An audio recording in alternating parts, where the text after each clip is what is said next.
Hi everyone, the topic is what is OpenCV and modules of OpenCV. Okay, यहां पर नीचे लिखा हुआ है maximum asked questions in computer vision positions. So directly क्या ये पूछते हैं कि मॉड्यूल्स ऑफ ओपनसीवी क्या होते हैं, बताओ. नो, मॉड्यूल्स क्या होते हैं, एक पैकेज की क्या क्या कैपेबिलिटीज हैं, एक पैकेज क्या क्या करने लायक है, उस चीज को हम बोलते हैं, उसे डिफाइन करते हैं हम छोटे छोटे मॉड्यूल्स में. ठीक है.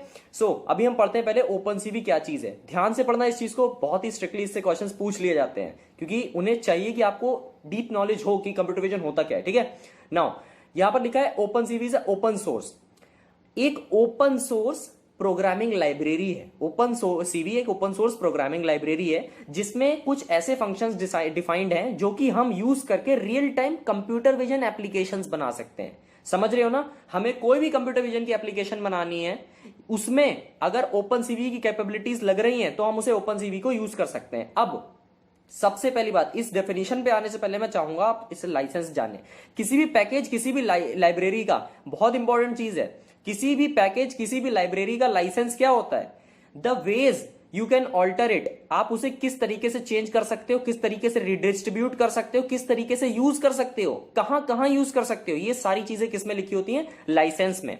इसका लाइसेंस जो है वो है बर्कली सोर्स डिस्ट्रीब्यूशन लाइसेंस, जिसे हम बीएसडी लाइसेंस बोलते हैं. इसके अंडर में हम इसे एकेडमिक पर्पसेस के लिए और कमर्शियल पर्पसेस के लिए बिल्कुल फ्री यूज कर सकते हैं ओपन सीवी को. राइट. हमारे पास 48,000 पीपल की कम्युनिटी है for open CV. Google, IBM, सोनी, AI लैब्स, बहुत सारी कंपनीज इसे यूज करती हैं फॉर देयर रिसर्च पर्पसेस. ठीक है. ऐसा क्यों है, क्योंकि इसमें ये एक प्रोग्रामिंग लाइब्रेरी है, इसमें बहुत ही अच्छे अच्छे फंक्शंस डिफाइंड हैं जो कि डायरेक्टली हमें कंप्यूटर विजन टास्क अटेन करने में हेल्प करते हैं. ठीक है. अब आते हैं इसके मॉड्यूल्स पे. ध्यान से समझना, ये मॉड्यूल्स तो बहुत सारे लिखे हुए हैं, कोर हो गया, MG प्रॉक हो गया, एंड टिल कैलिप 3D, मगर आपको ये सब लर्न नहीं करने हैं. आपको बस ये जानना है कि ओपन सीवी के अंदर ये मॉड्यूल्स हैं तो हम इससे क्या कर सकते हैं. अगर किसी कंपनी में बैठे हो, किसी ने कह दिया कि हाँ भाई मेरे को ये टास्क करना है, मेरे को 2D इमेज फ्रेम्स मैं तुम्हें दे रहा हूं, मेरे को कैमरा का पोजीशन बताओ कि कैमरा किधर कैसे मूव कर रहा है, तो वो क्या चीज है, ईगो मोशन एस्टिमेशन. अभी हम आगे पढ़ेंगे ईगो मोशन एस्टिमेशन कैसे होगा भाई, ओपन सीवी से. डायरेक्टली बता दिया, वरना जूझते रहो कि ब्लॉग्स में ढूंढते रहो कहां मिलेगा. ठीक है. सबसे पहला आता है कोर मॉड्यूल. कोर मॉड्यूल किस लिए यूज होता है, फटाफट कवर करेंगे, छोटी सी वीडियो होने वाली है. कोर मॉड्यूल किस लिए यूज होता है, जो भी बेसिक कोर फंक्शंस होते हैं, जैसे दो मैट्रिक्स, एक इमेज मैट्रिक्स, के अगले से अगले वीडियो में हम स्टार्ट कर देंगे इमेजेस को पढ़ना. ठीक है. एक इमेज जो होती है उसका चैनल मैट्रिक्स फॉर्म में होता है. ठीक है. दो इमेजेस को, सिंपल सा इतना समझ लो, दो इमेजेस को जब हम ऐड करना चाहें, दो इमेजेस को सब्ट्रैक्ट, मल्टीप्लाई, जो भी बहुत सारे कोर के ऑपरेशंस होते हैं, कोर ऑपरेशन समझ रहे हो ना, मतलब जो छोटे छोटे ऑपरेशंस होते हैं इंपॉर्टेंट, वो इस मॉड्यूल में होते हैं, कोर मॉड्यूल. और ये कोर मॉड्यूल दूसरे मॉड्यूल्स को सपोर्ट करता है कि हाँ भाई तुम मेरे ऑपरेशंस ले लो और अपनी जो बड़ी बड़ी कैलकुलेशन है वो कर लो. ये आया IMG प्रॉक, इमेज प्रोसेसिंग मॉड्यूल. इसके अंदर क्या होता है, बहुत से फंक्शंस होते हैं जो कि हमें colour space management, geometrical transformation, histograms, image filtering में मदद करते हैं. ये चारों वर्ड जो मैं बोल गया सब सिंपल हैं, बहुत ही सिंपल लैंग्वेज में बोला. अगली 5 वीडियोस में पता लग जाएंगे ये चारों की चारों होते क्या है. ठीक है. फिर भी मैं समझा देता हूं. इमेज प्रोसेसिंग, एक इमेज को देख रहे हो, यहां पर कैसे इस इमेज में ट्रांसलेट कर रहे हैं, एक पोजीशन से दूसरी पोजीशन पर लेके जा रहे हैं. फिर सिमिलैरिटी, उसके बाद यूक्लिडियन, इतने सारे हमें याद नहीं रखने होते, बस हमें ये चीज चाहिए होता है कि हाँ भाई ये चीज कर सकता है. हम सिंपली क्या करेंगे, ओपन सीवी ऑर्गेनाइजेशन पेज पे जाएंगे, देख लेंगे हमें कैसे करना है. ठीक है. लेकिन हमें नॉलेज होनी चाहिए. ये जो यहां पर इमेज में दिखा रहा है, ये क्या होता है, ज्योमेट्रिकल ट्रांसफॉर्मेशंस होते हैं. ठीक है. यहां पर नीचे हिस्टोग्राम तो यार किसी को नहीं पता, नहीं पता होता. बार ग्राफ्स नहीं होते थे, बार ग्राफ्स बचपन में पढ़े थे, उन्हीं को जब चिपका देते थे हिस्टोग्राम्स बन जाते थे. वही यहां पर इमेज के हिस्टोग्राम्स बनते हैं कि कौन से, मतलब कितने पिक्सल्स किसी पर्टिकुलर पिक्सल इंटेंसिटी को बिलोंग करते हैं. ठीक है. ये जो वर्ड्स हैं, पिक्सल इंटेंसिटी यानी इमेज के पिक्सल की इंटेंसिटी, ये बाद में समझ में आ जाएंगे, कोई भी चीज अनक्लियर नहीं रहने जा रही है. ठीक है.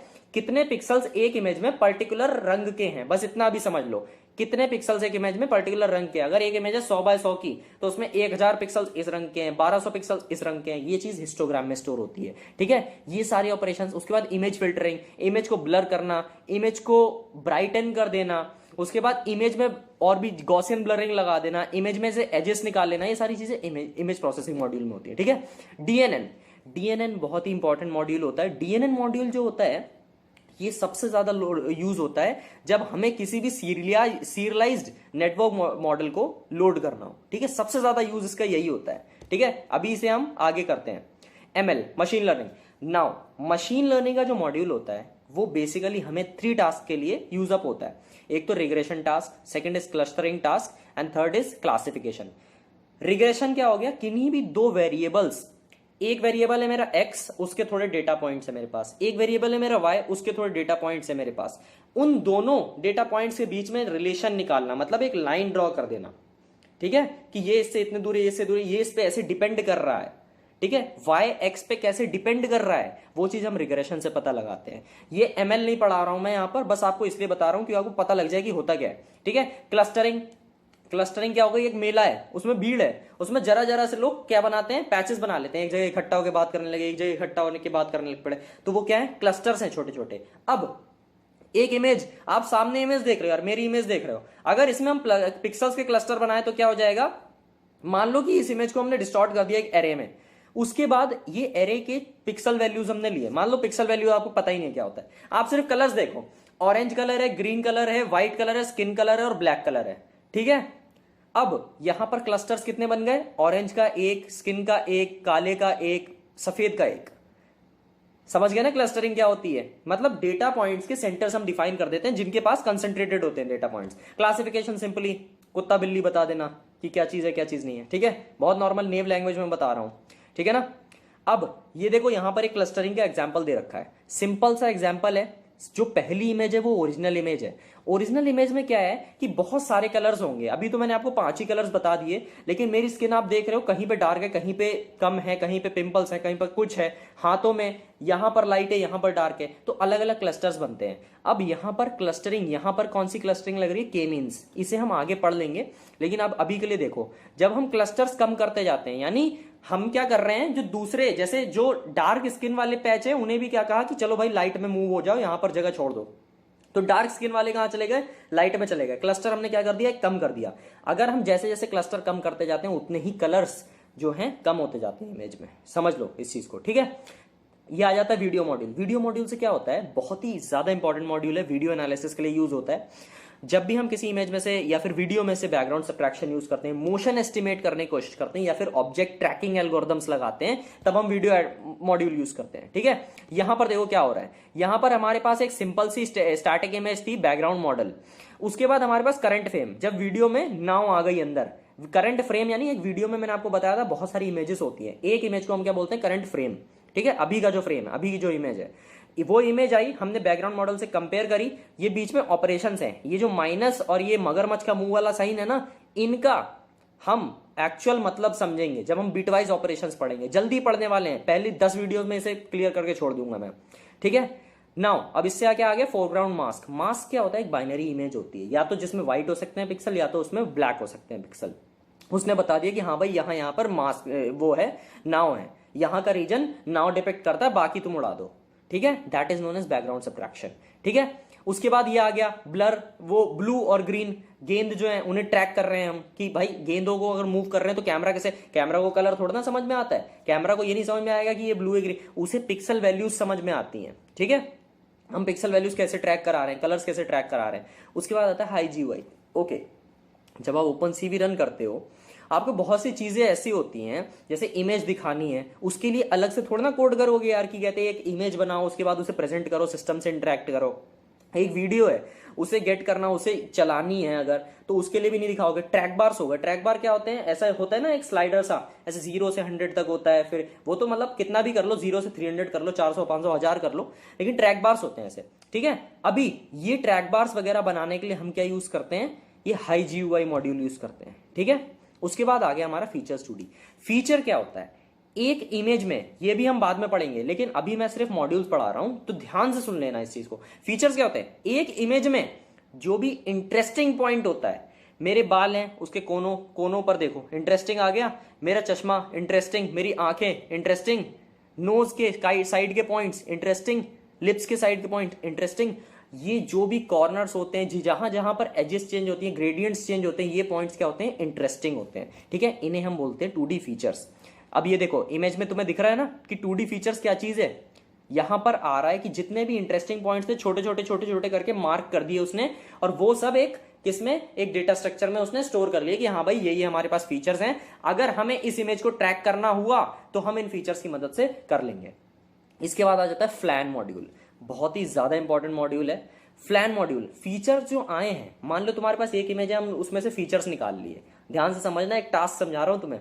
फीचर्स निकाल लिए तुमने इस इमेज में से, अब दूसरी इमेज है, तुम्हें पता लगाना है कि क्या ये ऑब्जेक्ट उस इमेज में है, क्या करोगे, उस इमेज के भी फीचर्स निकाल लोगे, फिर देखोगे कि इसके फीचर्स उसमें मिलते हैं कि नहीं, समझ रहे हो ना, इसकी आंखें, मेरी आंखें किसी और बंदे की तरह हैं या नहीं, अगर हैं तो फिर चेक करो नोज भी उसकी तरह है, अगर चेक करो फिर लिप्स भी उसकी तरह है, हाँ भाई ये तो आ रहे हैं, ठीक है। तो यही चीज फ्लैन करता है। फ्लैन क्या होता है, अप्रोक्सीमेट नियरेस्ट नेबर के लिए एक बहुत ही फास्ट लाइब्रेरी बिल्ड है। ये एक अपना अप्रोक्सीमेट नियरेस्ट नेबर एल्गोरिथम चलाता है और फीचर्स मैच कर देता है, ठीक है। तो ये फ्लैन लाइब्रेरी है, अभी इसका हम यूज यहां पर देख सकते हैं। यहां पर क्या है, एक बुक दे रखी है आपको साइड में, उस बुक का एक दूसरे इमेज में उसने फीचर्स मैच कर दिए और बता दिया कि हाँ भाई ये फीचर्स यहां पर डिटेक्ट हो रहे हैं, ये है बुक हमारी, ठीक है। अभी आता है फोटो, सिंपल कंप्यूटेशनल फोटोग्राफी के लिए ज्यादा नहीं डिस्कस करेंगे। स्टिचिंग क्या होती है, मोबाइल में एक मोड होता है ना पैनोरामा, ऐसे घुमाते जाओ तो फिर वो इमेज स्टिच होती जाती है, उसका मतलब ये हुआ। यहां पर आप देख सकते हैं कि कैसे स्टिचिंग वर्क कर रही है। ऊपर 3 अलग अलग इमेजेस हैं, नीचे उन्हीं इमेजेस को कॉन्कैटिनेट कर दिया। स्टिचिंग भी 2D फीचर्स पे वर्क करती है, तभी मैं बोल रहा हूं वीडियो पूरी देखना, ठीक है। 2D फीचर्स अभी मैंने समझाया, फीचर्स से कैसे स्टिचिंग होती है सब हम लोग करेंगे अपने आप, बिल्कुल नेव से एल्गोरिथम लिखेंगे। ये स्टिचिंग मॉड्यूल को नहीं यूज करेंगे, अपने आप लिख के देखेंगे कि क्या चीज कैसे चलती है, ठीक है। कंपनी में यही चीजें पूछी जाती है। शेप क्या होता है कि ओपन सीवी को पहले से नॉलेज होती है कि व्हाट आर द शेप, वो शेप मैचिंग कैसे करते हैं, शेप रिट्रीवल कैसे करते हैं, शेप का कंपैरिजन कैसे करते हैं, ठीक है। अब ये देखो यहां पर है, ये एडिडास का लोगो है, एडिडास का लोगो को हम अगर मैच करा रहे हैं तो उसे ये थोड़ा ना पता भाई ये एडिडास का लोगो है, ये इसके टी शर्ट पे बना है, मैच कर लिया ना, उसे शेप पता है कि कैसी शेप होनी है, उसके फीचर्स निकालेगा फिर वो मैच करेगा, ठीक है। तो ये शेप मैचिंग मॉड्यूल्स होते हैं। उसके बाद हम इसमें प्री रिटर्न जो हमारे पास शेप्स होती है, पेंटागन वगैरह, ये भी मैच करा सकते हैं। सुपर रेजोल्यूशन क्या होता है कि किसी भी फ्रेम के रेजोल्यूशन एनहांसमेंट के लिए हम सुपर रेस मॉड्यूल यूज करते हैं, ठीक है। ये आ गया वीडियो स्टैब किस लिए यूज होता है, for stabilisation of the video, ठीक है। सिंपल कि इतना तो समझ में आ रहा होगा ना, किसी भी वीडियो को स्थिर स्टेबलाइज करने के लिए हम वीडियो स्टेबलाइजेशन मॉड्यूल यूज करते हैं। स्टेबलाइजेशन मतलब ज्यादा जो थोड़ा थोड़ा ऐसे फ्लिकरिंग आती है ना वीडियो में, हिलता डुलता है, वो उसे स्टेबलाइज कर देता है। विज एक विजुअलाइजेशन मॉड्यूल होता है जो कि हमें 3D मॉडल्स वगैरह को, जो भी हमारे पास 3D डेटा है, सीन्स होते हैं, विजिट्स होते हैं, उनसे इंटरैक्ट करने में मदद करता है, ठीक है। यहां पर हम देख सकते हैं कि कैसे विज मॉड्यूल की हेल्प से हमने एक 3D क्यूब दिखा रखा है। हम लोग 3D डेटा ऐसे बना नहीं सकते ना, इमेज में नहीं बना सकते हम 3D डेटा, आप मुझे नहीं देख सकते हो 3D में, लेकिन यहां पर क्यूब देख सकते हो कि 3D में उसके सारे 3 डायमेंशंस पूरे विजिबल है, ठीक है। उसके बाद आ जाता है IMG कोडेक्स। सिंपल है, ये चीज सिंपल तो है लेकिन इंटरेस्टिंग है, समझनी चाहिए। कोई भी इमेज आप देखते हो जेपीजी होता है, जेपीईजी होता है, पीएनजी होता है, टिफ होता है, उसके बाद वीडियोस होते हैं, एक्सविड नाम का मतलब एक कोडिंग आ जाता है, उसके बाद जेपेग आ जाती है कोडिंग में, बहुत सारी और भी कोडिंग्स होती हैं, कोडिंग स्कीम्स होती हैं, इन्हें हम कोडेक्स बोलते हैं, ठीक है। ये इमेज कोडेक्स होते हैं, ये इमेज कोडेक है कि मतलब कौन सी कोडिंग स्कीम्स हो सकती है इमेज की, उसे कैसे रीड करना है, ठीक है। ओबीजे डिटेक्ट सिंपल है, नाम से ही सिंपल है यार, ऑब्जेक्ट डिटेक्शन लाइब्रेरी है, मॉड्यूल है ये ऑब्जेक्ट डिटेक्शन मॉड्यूल। इसकी हेल्प से क्या करते हैं हम, आईज डिटेक्ट कर लो, नोज डिटेक्ट कर लो, लिप्स डिटेक्ट कर लो, ईयर्स डिटेक्ट कर लो, फेस डिटेक्ट कर लो, बंदा डिटेक्ट कर लो, ठीक है। ये होते हैं ऑब्जेक्ट डिटेक्शन मॉड्यूल्स। अब कैलिब 3D लास्ट मॉड्यूल है। कैलिब 3D का क्या है कि कैमरा कैलिब्रेशन और 3D रिकंस्ट्रक्शन में यूज होता है ये, ठीक है। बहुत ही इंपॉर्टेंट मॉड्यूल है, लेकिन ये हम लोग इस अपने लेक्चर सीरीज के एंड में यूज कर पाएंगे, क्योंकि कैमरा कैलिब्रेशन और 3D रिकंस्ट्रक्शन से पहले ऐसी बहुत सी चीजें हैं जो समझना जरूरी है, ठीक है। उसके बाद मतलब जो भी पोज एस्टिमेशन हो गया और स्टीरियो कैमरा कैलिब्रेशन। स्टीरियो का मतलब क्या होता है, सिंपल सी चीज है, हम दोनों आंखों से देख रहे हैं, एक चीज को देख रहे हैं, हम लोग डेप्थ कैसे पता लगा पाते हैं, एक आंख से कभी भी डेप्थ नहीं पता लगती। ध्यान रखना इस बात को कि एक व्यू से कभी भी डेप्थ नहीं पता लगती, डेप्थ हमेशा दोनों आंखों से पता लगती है। क्यों, क्योंकि ये आंख थोड़ा सा इमेज को इधर बनाता है, थोड़ा सा बंद करके देखना, ये इमेज इधर बनेगी और इस आंख को बंद करोगे तो यही इमेज इधर शिफ्ट हो जाएगी। क्यों, क्योंकि उन दोनों का जो हल्का सा शिफ्ट आता है उसी से हम कैलकुलेट करते हैं कि डेप्थ कितना है, ठीक है। ये भी हम आगे लर्न करेंगे। अभी तो हमारी वीडियो आने वाली है, उसमें देखो कि हम लोग बहुत सारी चीजें इसकी एप्लीकेशंस डिस्कस करेंगे एंड इसके जस्ट बाद हम चालू कर देंगे कि इमेज क्या होती है एंड सिंपली कोडिंग पे हम आ जाएंगे, ठीक है। सो नेक्स्ट वीडियो पे आते हैं एंड देखते हैं कि ये एक्चुअली टास्क है क्या। Alright, thank you.